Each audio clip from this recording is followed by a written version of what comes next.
अभी उन्होंने वो करके दिखाया जो 75 वर्षों की सरकारों ने नहीं किया। विपक्ष को ये सब रास नहीं आ रहा है। विपक्ष कह रही है कि देश में बेरोजगारी है और भी तमाम मुद्दे हैं। जो ये घमंडिया गठबंधन है, इसके सारे नेताओं ने जिस तरह से हिंदू धर्म के ऊपर प्रहार किया है, ये बर्दाश्त से फालतू है। कंधे से ऊंची छाती नहीं होती और धर्म से बड़ी जाति नहीं होती। दिया ही नहीं रहा तो बाती का क्या करोगे, और धर्म ही नहीं रहा तो जाति का क्या करोगे। उनकी जो ये पॉलिसी थी ना तुष्टीकरण की, अब ये चलने वाला नहीं है। उन्हें ये पता है और इनकी ये बौखलाहट है। और कमल खिलेगा, ये बिल्कुल पूर्ण गारंटी के साथ कहते हैं। उस दिन आइएगा दोबारा हमारा इंटरव्यू लेने। आपको लगता है कि इंडिया अलायंस में जो इतने दलों का गठबंधन है, इसमें नीतीश जी को प्रधानमंत्री का उम्मीदवार माना जाए? इनसे जब वो जो दरबार लगाते हैं, जब लोग अपनी अपनी मुसीबतों को लेके आते हैं और गृह मंत्रालय का कार्य सामने आता है, तो कहते हैं अपने लोगों को कि जरा गृह मंत्री को फोन लगाए। ये भी भूल जाते हैं कि स्वयं गृह मंत्रालय लेके बैठ रखा है उन्होंने। ये भी कहा जा रहा है कि राधा मोहन सिंह का टिकट कट जाएगा, कुछ लोग कह रहे हैं, कुछ लोग कह रहे हैं कि उम्मीदवार बदल जाएंगे। ये सब लोगों को खबर कैसे मिल जा रही है?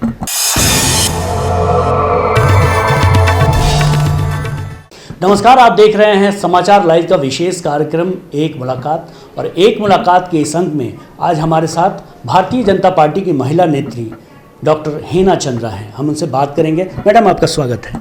बहुत बहुत धन्यवाद, और आपके चैनल को भी बहुत बहुत आभार कि आपने आज मुझे अपने वक्तव्यों को रखने का अवसर दिया। Thank you. मैडम, आपकी पार्टी ने या फिर भारत सरकार ने महिला आरक्षण बिल पास कर दिया है।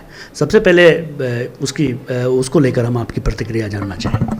देखिए, महिला आरक्षण बिल, नारी शक्ति वंदन अधिनियम जो अभी अभी आया, 75 वर्षों से जो हमारे देश की महिला, कहने को तो देश आज़ाद हो चुका था, इतनी राजनीतिक पार्टियां आई गई, परिवर्तन तो संसार का नियम है, होता ही रहता है।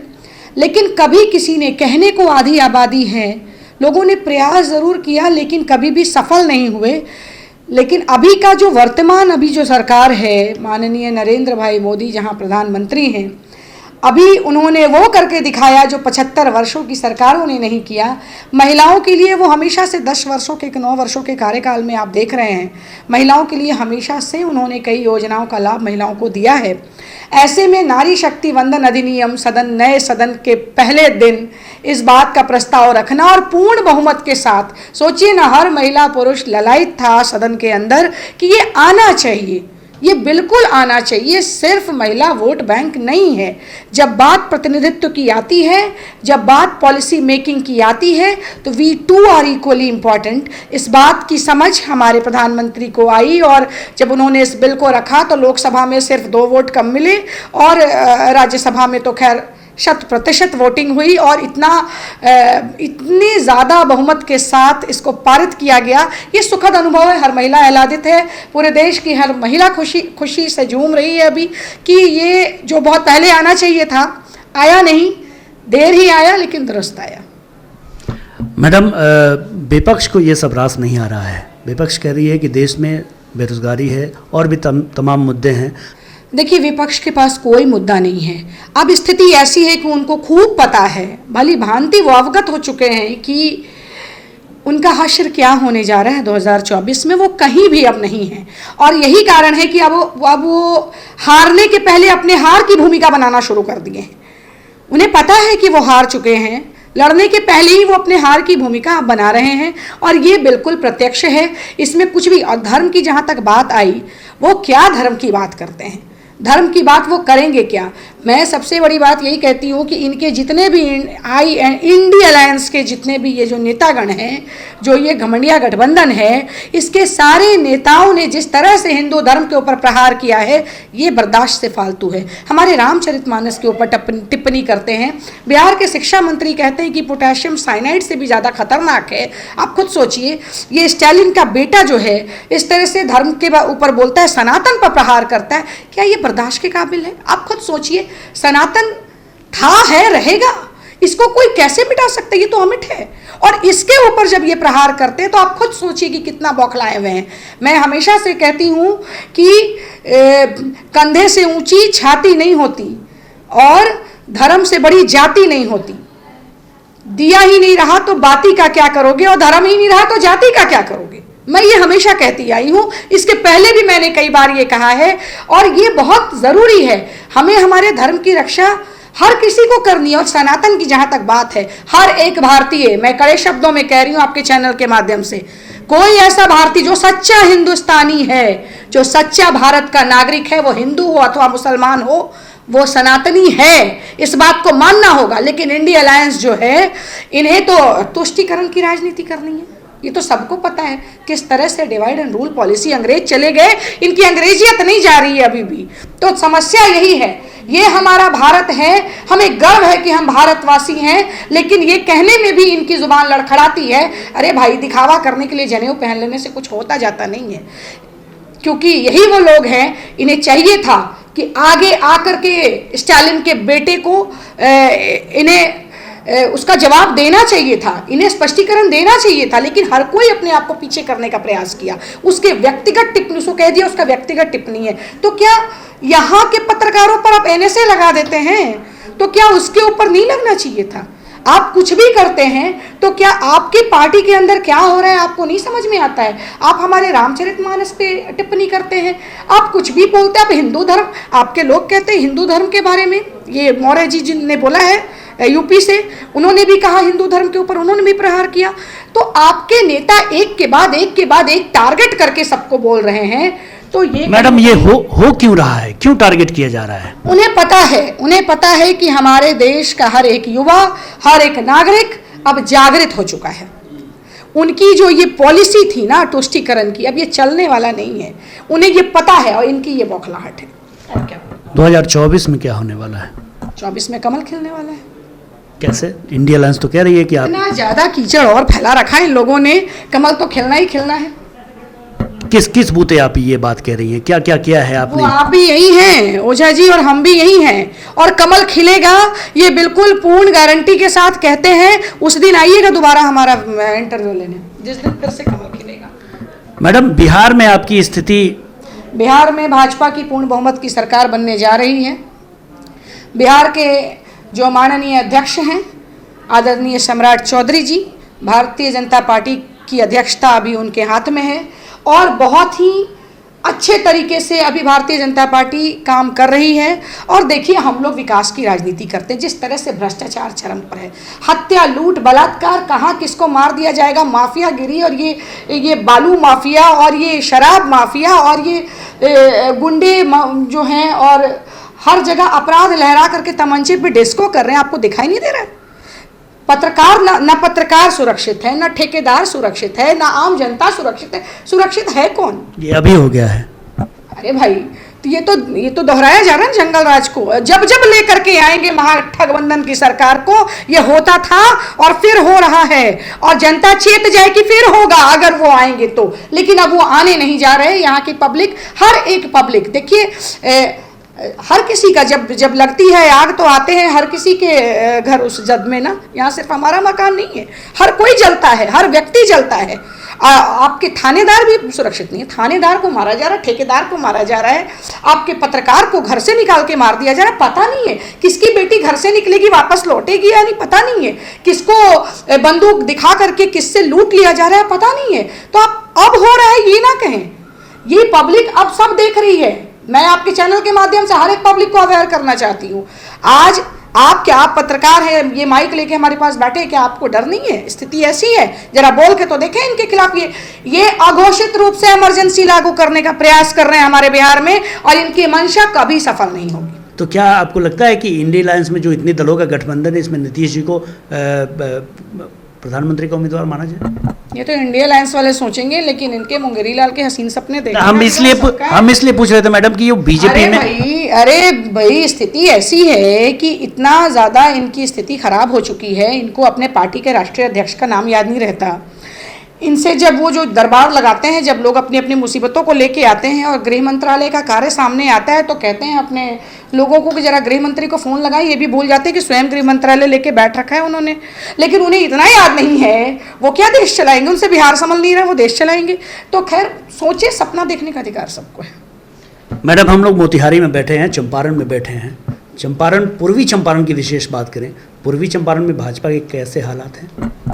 पूर्वी चंपारण भाजपा का गढ़ था, आगे भी भारतीय जनता पार्टी का कमल खिलेगा, इसमें कोई दो राय नहीं है। अखिलेश सिंह के रुख को आपने देखा, वो अलग सभाएं कर रहे हैं, रैलियां कर रहे हैं। देखिए, सबसे बड़ी बात है कि लोकतंत्र में हर कोई स्वतंत्र है, ये लोकतंत्र है, आप किसी को रोक नहीं सकते। और वो रथ निकाल के यही तो कर रहे हैं ना कि 9 साल का मोदी जी का जो कार्यकाल है जन जन तक पहुंचाने का काम कर रहे हैं, और ये दायित्व तो हर एक भारतीय जनता पार्टी के कार्यकर्ता का है। मैं भी वो काम करूं, हर जो भी भारतीय जनता पार्टी का कार्यकर्ता है उसका ये दायित्व भी है कि हमारे सरकार ने 9 वर्षों में क्या क्या उपलब्धियां हासिल की है, क्या क्या कार्य किया है, क्या क्या योजनाएं लेकर आए हैं। हम सबका दायित्व है कि हम जन जन तक इस बात को पहुंचाएं। अगर वो भी ये काम कर रहे हैं तो ये खुशी की बात है, भाजपा के हाथ को मजबूत किया जा रहा है। ये भी कहा जा रहा है कि राधा मोहन सिंह का टिकट कट जाएगा, कुछ लोग कह रहे हैं, कुछ लोग कह रहे हैं कि उम्मीदवार बदल जाएंगे। ये सब लोगों को खबर कैसे मिल जा रही है? देखिए, कुछ तो लोग कहेंगे, लोगों का काम है कहना, और लोगों की बातों पर नहीं। ना लोग नेतृत्व कर रहे हैं, ये काम नेतृत्व का है, ना लोग टिकट देंगे ना लोग टिकट काटेंगे। गॉसिप का टॉपिक बनना है तो वो तो कहीं भी चौक चौराहे पर लोग गॉसिपिंग करते हैं। टिकट किसे मिलेगा नहीं मिलेगा हमें कोई मतलब नहीं इस चीज़ से, हमें बस इसी से मतलब है कि हमारा कमल खिलेगा, फिर से हमारे पूर्वी चंपारण में कमल खिलना है। टिकट देना ना देना ये नेतृत्व का कार्य है, ये हम कौन होते हैं बोलने वाले कि टिकट किसे मिलेगा। वो माननीय सांसद हमारे आज भी हैं, जब तक कोई दूसरा उम्मीदवार जीत कर नहीं आता है तब तक हमारे माननीय सांसद वही हैं। कल वो लड़ेंगे तो वो बिल्कुल हम लोग उनके हाथ को मजबूत करेंगे, इसमें कोई दो राय वाली बात नहीं है। देखिए, हम लोग भारतीय जनता पार्टी के सच्चे सेवक हैं, सच्चे सिपाही हैं, और पार्टी हमारा स्वाभिमान है। हम लोग राष्ट्रभक्ति के लिए काम करते हैं, हम लोग देश के लिए, देश हित में कार्य करते हैं। जो भी भारतीय जनता पार्टी की तरफ से आएगा हम लोग उसके हाथ को मजबूत करेंगे। हमारे लिए तो सिर्फ हमारा कमल है, इसको दिखाया जाए। पिछले 3 बार से तो कमल ही खिल रहा था, और राधा मोहन सिंह की अगर बात करें, हमें लगता है कि हम, अगर हमारी जानकारी ठीक है तो 7 बार से शायद वो इस 7वीं बार वो सांसद बने यहाँ से। एक नरहा पनापुर से निकला एक साधारण व्यक्ति जो पूर्वी चंपारण के जिला मुख्यालय में आता है, और यहाँ की राजनीति से राष्ट्रीय राजनीति के शिखर तक आप कह सकते हैं, उत्तर प्रदेश जैसे बड़े राज्य का बीजेपी का हेड बनना, और फिर तमाम वो बड़े काम, पिपरा कोठी देख लीजिए।